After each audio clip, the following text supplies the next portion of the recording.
Ngayong ramdam na ang pagdami ng mga sasakyan dahil sa pagbabalik eskwela, tuloy-tuloy ang clearing operations ng Special Operations Group Strike Force ng Metropolitan Manila Development Authority o MMDA upang mapaluwag ang mga kalsada, partikular na ang mga papuntang paaralan. Si Bernard Ferrer sa sentro ng balita. Mas maagang hinahatid ni Patrick ang kanyang anak na nasa grade 5 ngayong nagbalik eskwela na ito.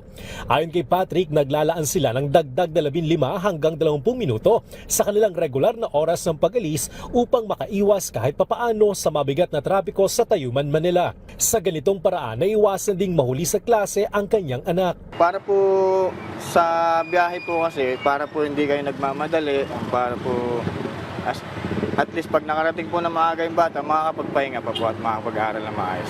Samantala, nasa 2 oras naman ang inilalang biyahe ni Selwyn, isang college student mula Sampaloc, Manila, patungong Intramuros, Manila. Kwento niya, sanay na siyang maipis sa trapiko kaya sinisikap niyang umalis ng mas maaga upang hindi mahuli sa klase.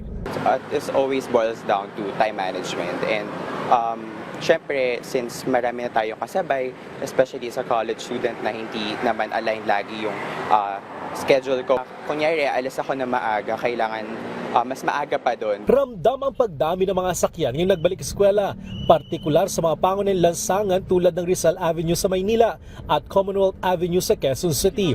Bilang tugon, tuloy-tuloy ang clearing operations ng Special Operations Group Strike Force ng Metropolitan Manila Development Authority o MMDA.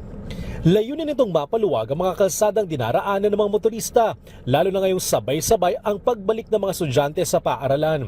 Sa Moriones, Tondo, isa-isang inalis ng MMDA ang mga sagabal sa daan na sanhi ng pagsikip ng trapiko. This is a whole government approach na ginagawa po natin para maibsan po ang mga problema sa kalsada tulad po ng illegal parking, obstruction, at lalo na po, hindi lang po road clearing, but also road cleaning. Patuloy rin pinatutupad ang No Contact Apprehension Policy o NCAP sa mga pangunahing kalsada tulad ng Commonwealth Avenue. Sa pamamagitan ng mga CCTV camera at Artificial Intelligence o AI, otomatikong nanutukoy ang mga lumalabag sa batas trapiko. Maaari nang i-access ang May Huli Ka website ng MMDA gamit ang cellphone, laptop, tablet o desktop computer.